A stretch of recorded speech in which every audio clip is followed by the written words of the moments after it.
এই মেঘলা দিনে একলা ঘরে থাকে না তো মন, কাছে যাব কবে পাবো ওগো তোমার নিমন্ত্রণ।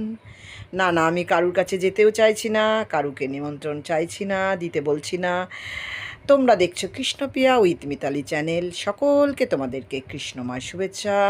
আজকের আকাশ একদম মেঘলা, প্রচণ্ড একটা দাবদাহের পর সুন্দর একটা সকাল। তোমাদেরকে সুন্দরভাবে আমিও কিছু ফুল দেখিয়ে সকলের মন ভালো করে দিচ্ছি। আমার সেবা পুজো হয়ে গেছে, আর তোমাদের সঙ্গে শেয়ার করব সারা দিনের সব কিছু। আজকে আমার খুব একটা আনন্দের দিন, সবটাই বলবো। তো আমি চলে এসেছি রান্নাঘরে, অন্নটা বসিয়ে দিয়েছি, প্রেশার কুকারে একটু আলু সেদ্ধ করতে বসিয়ে দিয়েছি। সবজিটা আমি আমান্য করছিলাম, করতে করতে উঠে গেছি, কারণ একদিকে সবজি আমান্য করি, অন্যদিকে দুটো কড়াইতে চালাতে থাকি রান্না। রবিবার হলেও অনেক কাজ থাকে। তো আমি প্রথমে একটু কুমড়ো ছেচকি বসিয়ে দিলাম। ভগবানের ভোগ হবে এটা, আর এর থেকেই মাকে একটু আমি সকালের জলখাবারে একটু তরকারি দেব। তো যাই হোক, রান্নাবান্না হচ্ছে।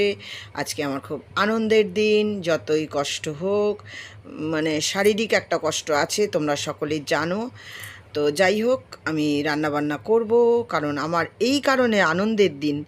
আমার সঙ্গে আজকে আমার কাছে এমন একজন আসছে যার সাথে আমার প্রায় 20 বছরের সম্পর্ক। ছোটোবেলাকার নয়, কিন্তু ওইটাই নয়, ছোটোবেলাকার সম্পর্ক, রক্তের সম্পর্ক, সেগুলো কিচ্ছু নয়। তার থেকেও বড় হচ্ছে আত্মার সাথে আত্মার যার মিলন হয়ে যাবে, সেই সম্পর্কটাই হলো আত্মীয়তা। তা আমার সাথে ওর আত্মীয়তার সম্পর্ক বহু দিনের। আমি এর আগেও আমার যার কথা বলছি তাকে নিয়ে একটা ভিডিও করেছি, সেটার টাইটেল ছিল বহুদিনের সম্পর্ক হারাবার নয়, তোমরা দেখে নিও। আর আমার এই বান্ধবী বললে ভুল হবে, আমি বলবো আমার হৃদয়ের মানুষ, যে আজকে আসছে এবং যার জন্য আমি খুব আনন্দ হচ্ছে। আমি তাকে কি সেবা যত্ন করব আমি জানি না, কিন্তু তার সঙ্গে যে অনেকটা সময় কাটাবো, গল্প করব, খুব আনন্দ করব, কারণ সে অনেকটা দূরে আবার চলে যাবে, সে সঙ্গে আমার খুব কষ্ট লাগছে। সমস্ত রান্নাগুলো হয়ে গেছে, ভগবানের ভোগের থালাটা সাজিয়ে নেব। বাকি কথাগুলো অবশ্যই পরের ভিডিওতে বলবো, তোমরা চোখ রাখো। তো ভগবানের ভোগের থালাটার মধ্যে অন্ন দিয়ে দিলাম, অন্নটা সাজিয়ে গুছিয়ে নিলাম, দিয়ে দিলাম উচ্ছে আলু ভাজা, দিয়ে দেব কুমড়ো আলুর ছক্কা, তোমরা দেখেছো। আমি আর একটা দিয়ে দিলাম মোচা ছোলা দিয়ে ঘন্ট, দিয়ে দিলাম আলুর দম, যেটা তোমরা দেখেছিলে আমি করছিলাম আর কথা বলছিলাম, দিলাম কয়েক টুকরো শশা, আর দিয়ে দেব আমি এবারে দুফালি আম। তার আগে একটু গুছিয়ে নিলাম। এরপরে আমি দিয়ে দেব এক ফালি গন্ধরাজ লেবু, আর দিয়ে দেব অন্নের ওপরে 1 চামচ ঘি। ঘি না দিলে তোমরা জানো ভগবান ভোগ গ্রহণ করেন না, অন্নের ওপরে ঘি না দিলে ওষুধদের খাবার হয়ে যায়। আর এবারে আমি ভগবানের কাছে নিয়ে চলে যাচ্ছি, তুলসী পাতা আর গঙ্গা জল দিয়ে ভগবানকে ভোগ নিবেদন করে দিয়েছি। তোমরা সকলে ভোগ প্রসাদ দর্শন করো আর ভগবানের কৃপা লাভ করো, কারণ ভোগ প্রসাদ দর্শনে দুর্ভোগ অবশ্যই কাটে। আজকে রবিবার, আমার অনেক কাজ, কিন্তু তবুও তোমাদের সঙ্গে গল্প করতে তো আমার ভালোই লাগে। আর এবারে আমি কিন্তু এখন অন্নপ্রসাদ পাবো না, কারণ আমি এখন অনেক কাজ করব, সেই কাজগুলো সবটা তো দেখাতে পারবো না, কিছুটা তোমাদের দেখাই। আমি সকালে প্রসাদ পেয়ে বসে পড়েছি খাতা নিয়ে।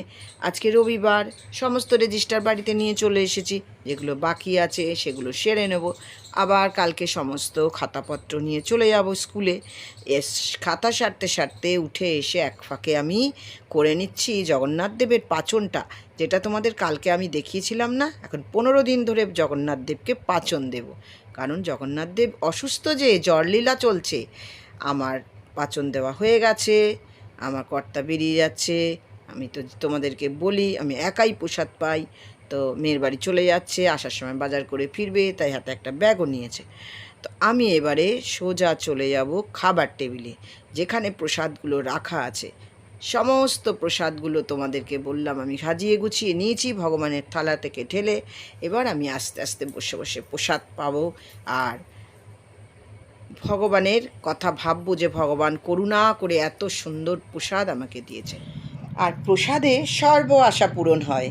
তো আমি আমার ভিডিওটা তোমরা যারা দেখছো লাইক শেয়ার সাবস্ক্রাইব কমেন্টস করে দিও। আজ এই পর্যন্ত, ভালো থেকো, দেখাবে পরবর্তী ভিডিওতে। রাধে রাধে।